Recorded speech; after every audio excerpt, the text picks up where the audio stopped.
He was universally recognized in the Soviet Union as the greatest mathematical genius of the 20th century. At 5, he discovered the pattern of odd number sums. At 15, he overturned accepted beliefs about Fourier series.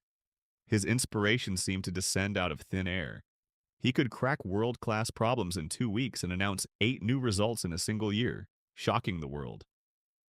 Scholars in adversary nations marveled at his speed, wondering aloud whether he was a man or a research institute. He was the Soviet Union's all-around mathematician, Andrei Nikolaevich Kolmogorov.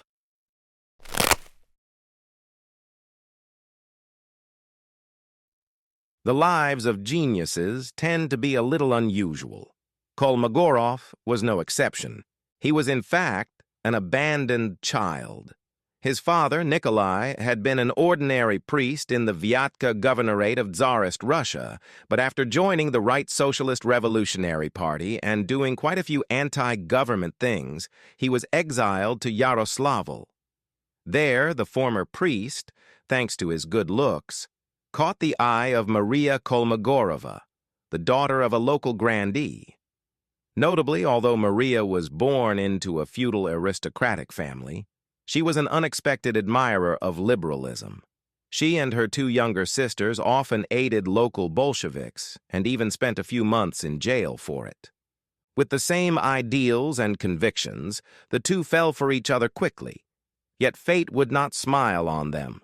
As Maria neared her due date, Nikolai wanted to bring her back to Yaroslavl to await delivery. On the way, she went into sudden labor. The child survived, but Maria died in childbirth. The infant who narrowly escaped death was Kolmogorov. One might think that, having lost the mother at birth, the father would cherish the boy even more. Unexpectedly, as soon as Nikolai returned to Yaroslavl, he left Kolmogorov with the maternal grandfather's family and simply walked away. Even after the October Revolution, when he became an official in charge of the Soviet Russian Ministry of Agricultural Education, he never considered taking his son back. In essence, Kolmogorov was no different from a foundling raised by his mother's 2 sisters until, at age 7, he was formally adopted by his Aunt Vera. He abandoned his father's surname, Gityayev, and took his mother's Kolmogorov. Paradoxically, being cast off by his father gave Kolmogorov the educational approach most suited to him. In those war-torn years, countless poor children were displaced, unable even to afford food, much less school. Aunt Vera could not bear it. She opened, at her own expense and together with relatives, a small school in their home for children from poor families. Students who came not only had a meal but could learn something. Vera's educational philosophy was strikingly advanced. She championed interest-driven learning, taught according to students' likes, and never forced dry knowledge upon them. She also founded a school journal called Spring Swallow, devoted to students' literary works and flights of imagination. By the age of 5, Kolmogorov was already one of the journal's editors. He had independently discovered the rule for the sum of odd numbers, namely, 1 equals 1 squared, 1 plus 3 equals 1 plus 3 squared. 2 squared, 1 plus 3 plus 5 equals 3 squared. From then on, his interest in mathematics became unstoppable, and Spring Swallow became his favorite stage. He often published self-devised mathematical problems there for others to solve. For example, given a button with 4 holes, a thread must pass through at least 2 of them to fasten the button. How many distinct ways are there to lace it? 2 years later, forced by the war, his foster mother took Kolmogorov to Moscow. He then entered the private preparatory school Rapman, which Vera had carefully chosen. It was founded by a group of democratic intellectuals. Every subject was taught by enthusiasts who loved their field. They never preached theory alone, but insisted that practice yields true knowledge. His geography teacher, for instance, often led packs of students on real expeditions. The academic atmosphere was relaxed. Teachers didn't impose a single party line, and teachers and students interacted like friends, freely batting ideas around. Some students even pursued a topic just to tease the teacher. In this free environment, Kolmogorov's versatility gradually emerged. Mathematics, needless to say, was always his forte. He topped every exam, but he also took to biology and Russian history with gusto and learned them solidly. At 15, diploma in hand from the prep school, Kolmogorov intended to enter university, yet he never even sat the entrance exams. The October Revolution had only just ended, and the Soviet government had been established. Kolmogorov and other upper-grade students were mobilized to leave Moscow and build a branch line from Kazan to Yekaterinburg. The railroad took 2 years to construct. However harsh the conditions, Kolmogorov kept studying on his own, dreaming of acing the university entrance tests someday. He taught himself new ideas in mathematics, grasped the basics of set theory, and even filled in steps the book had glossed over with overly simple derivations. In the end, all that learning never got used on an exam, because when he returned to Moscow in 1920, he discovered he had already been admitted to Moscow University without testing. The policy at the time allowed everyone to enroll without exams, practically an automatic admission to the nation's top school. For most of us, this would be cause for a fortnight of joy. But Kolmogorov was disappointed. Decades later, he still brooded over having lost a chance to prove himself. Once at university, Kolmogorov's intelligence showed itself to be of a different order. While others struggled to focus on a single subject, he did mathematics and physics in parallel, dabbled in metallurgy, and even took up history. A brief aside, Kolmogorov's maternal family belonged to the feudal nobility, and after the October Revolution they inevitably fell on hard times. He lived on rations, 16 kilograms of bread and 1 kilogram of oil per month, made his own shoes, and even wore hand-me-downs from older students. To scrape together tuition, he worked part-time as a secondary school teacher and as a tutor at a technical school. None of this dampened his passion for scholarship, for, as he saw it, everyone lived like this then. Back to the story. Kolmogorov's interests were so broad that for quite some time he could not settle on a field, until the historian Professor Bakrushin doused him with a bucket of cold water. Kolmogorov had written a paper titled Land Ownership in Novgorod in the 15th Century, creatively introducing statistical methods into historical research. Professor Bakrushin strongly approved the innovative approach, but did not accept proving historical claims with statistics alone. In his words, a mathematical problem might require only a single chain of reasoning to resolve, but a historical claim should be supported by at least 2 chains of reasoning to resolve at least 5 different kinds of evidence. Those remarks convinced Kolmogorov to commit himself fully to mathematics. In that discipline, a single rigorous proof suffices, and compared with the humanities, that felt much lighter.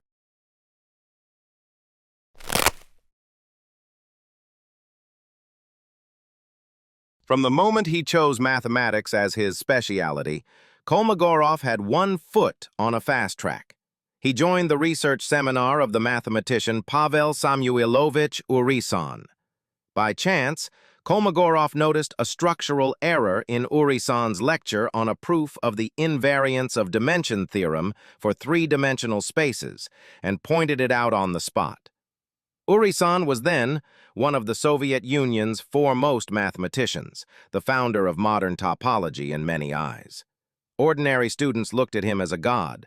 Pointing out a god's mistake was unthinkable.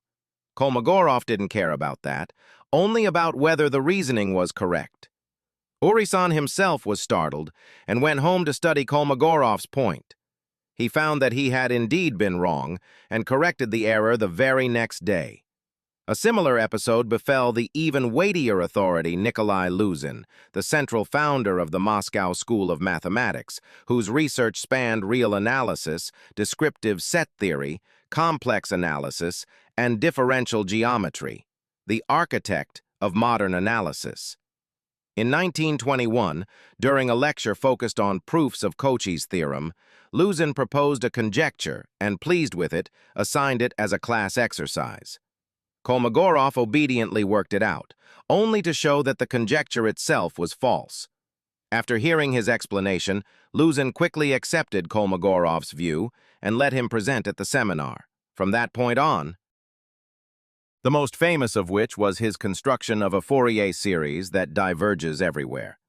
This result overturned the entrenched view about the uniform convergence of Fourier series and drew widespread international attention. A side note, he had not developed this series in college, but had thought of it earlier while working as a train ticket seller during school vacations, a truly prodigious gift. By now, you may have noticed that Kolmogorov's research was above all fast. Even as an undergraduate, he could produce 8 results in a year. His elder schoolmate, the topologist Alexandrov, once said that mathematical geniuses come in slow and fast. David Hilbert was of the slow kind, whereas Kolmogorov was undeniably a fast one. Kolmogorov published 488 research papers and 57 popular science articles in his lifetime. He could resolve a highly difficult problem in a week or two. This owed much to his creative mathematical intuition. At times he resembled Ramanujan, tossing out startlingly original conclusions no one had seen before while neglecting the derivations and citing no predecessors, making the results seem to appear from nowhere. By later counts, he wrote 15 such papers. In 1933, in Foundations of the Theory of Probability, Kolmogorov completed a watershed achievement. He established probability theory on the rigorous axiomatic basis of measure theory. Previously, for want of mathematical rigor, probability had been seen as merely an applied tool. By introducing the concepts of sigma algebra, measure, and measurable functions, treating events as sets, probabilities as measures, and random variables as measurable functions, he solved the difficulties of calculating probabilities on infinite sample spaces and transformed probability from an empirical science into a rigorous mathematical branch. This laid the foundations for modern statistics, finance, and quantum mechanics. In 1941, he proposed the theory of locally isotropic turbulence, i.e. the K41 theory, which for the first time revealed, from a mathematical standpoint, the universal law of energy transfer in turbulence. In the 1950s, his career reached a new peak. He published major works across multiple areas of mathematics. In 1954, Kolmogorov proved the existence of invariant tori for Hamiltonian systems under small perturbations.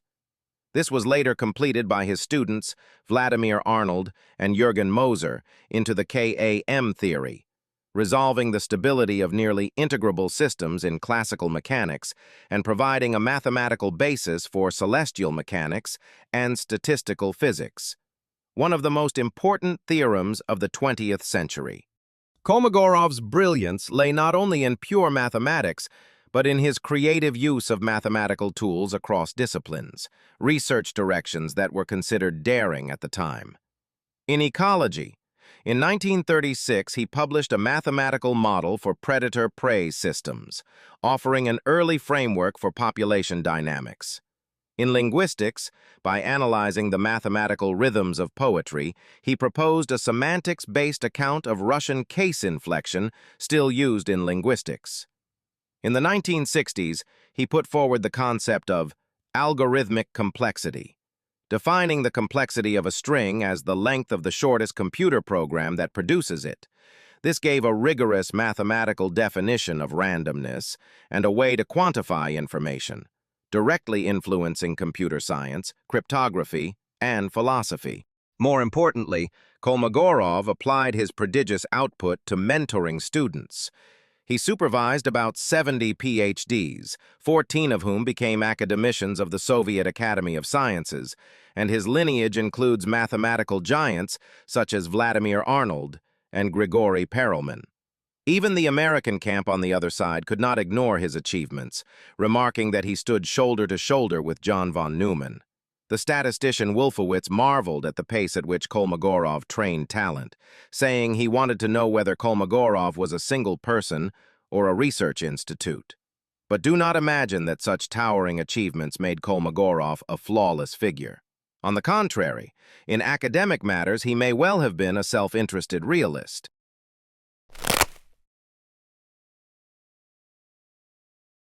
The Luzin affair is little known today, but its impact was considerable, arguably the darkest hour in the history of Soviet mathematics.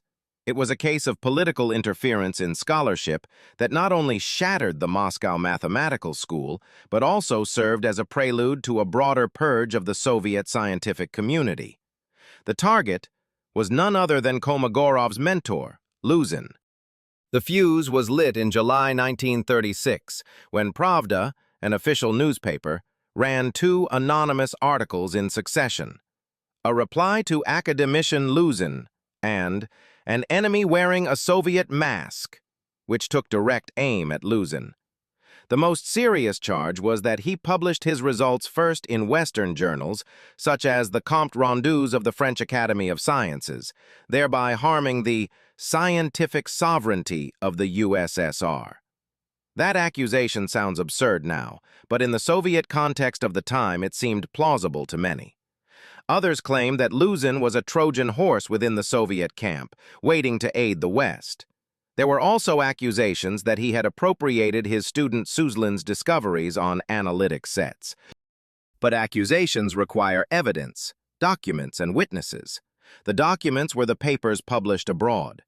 As for witnesses, the burden fell naturally on Luzin's closest students. Kolmogorov's elder schoolmate, the topologist Alexandrov, submitted confidential letters to officials accusing Luzin of stifling his students' creativity. Kolmogorov said much the same, stating, tactfully at the hearing, that Luzin had left his paper on descriptive set theory to gather dust on his desk, refusing to let it be published. Luzin was not arrested, but he was stripped of his professorship at Moscow University and of his directorship of the Institute of Mathematics of the Academy of Sciences, and he was barred from publishing. Those who spoke for him fared little better. Kolmogorov, however, directly succeeded him as director of the institute, a beneficiary, one might say. Some will argue that in those circumstances, Kolmogorov and the others had no choice. Self-preservation comes first. But that defense rings hollow for Kolmogorov, because he had at times publicly crossed the authorities. Consider another notorious Soviet episode, the Lysenko affair. In the 1930s, the agronomist Trofim Lysenko proposed a theory that fit the Soviet mood, Michurinism, whose core was the rejection of Mendelian genetics. Genes, he said, were a fictitious bourgeois concept. It sounds laughable now, yet at the time, it was the official truth of genetics.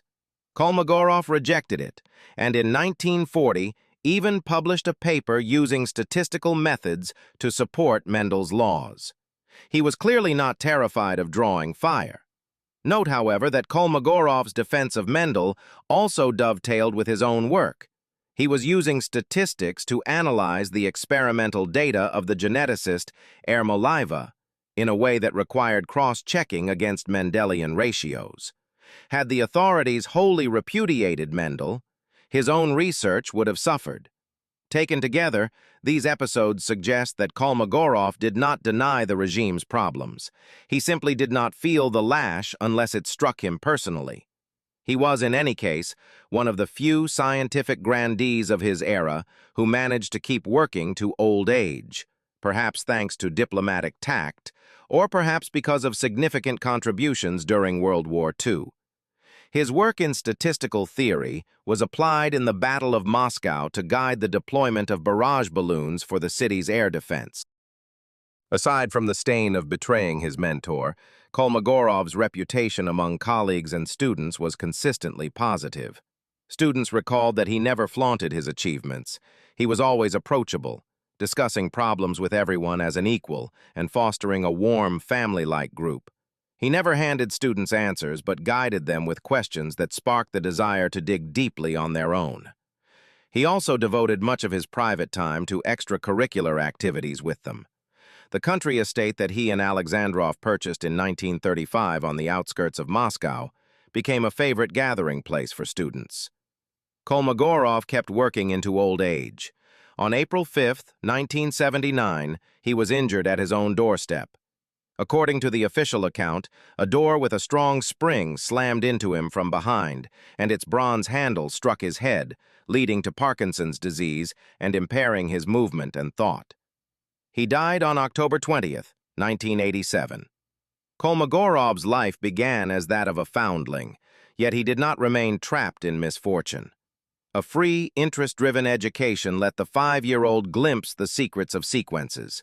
The wound of abandonment, paradoxically, allowed his talent to unfold in its original shape.